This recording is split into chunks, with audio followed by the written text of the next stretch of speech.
Inkino z'akarere ka gatanu muri basketball ziriko zirabera i Nairobi muri Kenya, Uburundi bwaserukiwe n'umugwi wa Rezipo.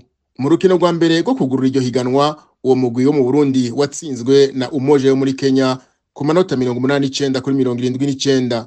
Muri volleyball naho mu gikombe c'isi c'abadashikana imyaka 18 bakinira ku musenyi beach volleyball kizobera muri Qatar kuva itariki 8 gushika itariki 12 za kuno kwezi, Uburundi bwaserukiwe n'imigwi itatu.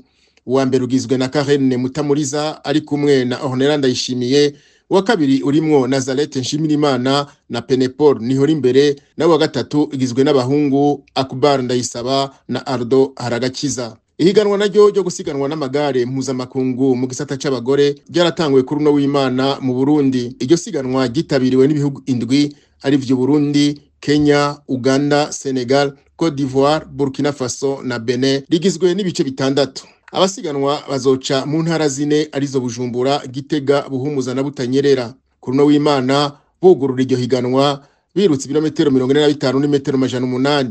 Uwa mbere yabaye umunyabene Meteovi Sedo Charlotte, aho yakoresheje isaha imwe iminota 28 n'amasegonda 38. Mu mupira w'amaguru naho mu higanwa ry'u Burundi ku munsi ugira indwi, mu rukino rwari rwitezwe kurusha izindi hagati y'imigwi iri kwiserukira Burundi mu nkino za Afrika, Aigle Noir yatsinze Flambeau du Centre igitsindo 1-0. Ni nako kandi vyagenze hagati ya Rukinzo itsinda Message Ngozi.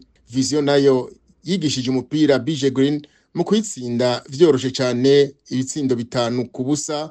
Interstar yatsinze Garage Express ibitsindo 4-1. Ngozi City yatsinze Burundi Sport Dynamique ku bitsindo 4-0. Vitaro itsinda Kayanza United 2-1. Bumamuru yatsinze Muzinga 2-0. Nayo Olympic Star itsinda Musongati ibitsindo 2-1. Kuri iyo ndwi hinjiye ibitsindo 24 mu nkino 8. Kugeza ubu Bumamuru ni iri mu kibanza ca mbere n'amanota 19 kuri 21. Mu kibanza ca nyuma naho hari Burundi Sport Dynamique ifise ubusa kuri 18.